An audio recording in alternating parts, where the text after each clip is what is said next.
An inclusive organization is a fair organization. But fair isn't just one thing. A useful way to think about fairness is interactional justice. It's an inclusion issue that you've never heard of. I'm Dr. Jonathan. I work with organizations to make them inclusive, and I'm on a mission to help 1 million people like you to make your workplace inclusive. Get your pen and paper ready because we're going to be talking about the importance of interactional justice. Interactional what? Interactional justice. This is the third and final part of a 3-part series about organizational fairness. The first show was about procedural justice. The second show was about distributive justice. And this show is about interactional justice. I'm going to explain what this means, but make sure you check out the previous shows because you need to know this stuff. Why? Because an inclusive organization should be a fair organization. And as I said in previous shows, we're taught about fairness at school. We know that life isn't fair. We know for sure that the workplace isn't fair. Fair is a term that we all think we understand, but we need to be specific in order to put it into practice.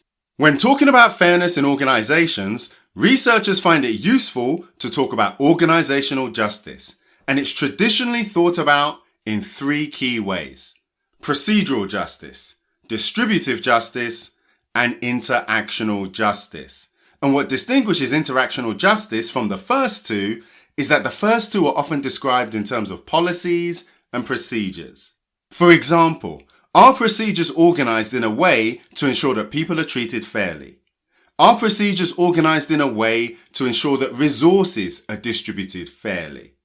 When we talk about interactional justice, it's useful not to think in terms of procedures, it's useful to think in terms of people. More specifically, how are people behaving? How are the people with power and control treating the people that have less power and control? Think of interactional justice as a way of describing the interactions between those who have power and those who don't. Interactional justice is determined by the behavior of supervisors, managers, leaders, and it's concerned with simple things like being polite, being honest, or even just being respectful. Have you ever heard the phrase that people don't leave an organization, they leave their boss? That can be explained by a lack of interactional justice. If your boss is not polite, not honest, not respectful, the research says your negative feelings, your feelings of being treated unfairly, your feelings of injustice aren't directed at the organization. They aren't directed at that thing that you wanted. They're directed at your boss. And I know you know what I'm talking about. It's a subjective thing, admittedly, but it's all about the perception of justice and how your boss, your manager, your supervisor influenced an outcome that mattered to you. You didn't get promoted. Was the procedure unfair, or was it your boss who was unfair? You can see how this matters, right? Still a little bit subjective? Well, let's go a little bit deeper. Gerald Greenberg is an influential professor in this field, and he suggests that we should think of interactional justice in 2 ways: interpersonal justice and informational justice. Think of interpersonal justice as everything I've just said. Did a person think that they were treated with politeness and respect by the powers that are executing whatever procedure matters? Hiring, firing, promotion, whatever you've got in mind.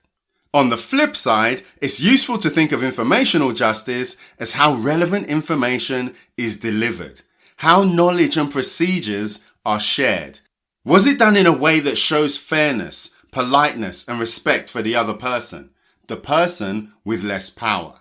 Going back to my example, someone didn't get promoted. Was the reason why that person wasn't promoted explained in a meaningful way? Was it honest, respectful, polite? Or was it a generic, you need to try harder, you didn't do X? I say this because the work that we do puts us in contact with so many people who experience this lack of interactional justice, this lack of interpersonal justice, this lack of informational justice. It's all about justice. All of this stuff matters because it lets us get to the specific issues about what needs to be addressed. So what does that mean to you? Well, now you've got a language to talk about it. You can now recognize it and you can share this information with others. This really matters because at a time when people are talking a lot about how the workplace needs to change, speaking about it without clarity, it really isn't helping our case. This is why I want you to share this information. So let's wrap this up. What are the key messages here? 1. Interactional justice is about people, not just procedures. 2. Interactional justice is about how people are treated. And 3. Interactional justice explains a large reason about why people leave their jobs. So what do you think? Do you enjoy interactional justice at work? Get in touch or leave a message. I would love to hear from you. If you've learned something from today's show, then leave us a review on iTunes. It helps other people like you to find the show. Thanks for listening, and I'll see you in the next episode.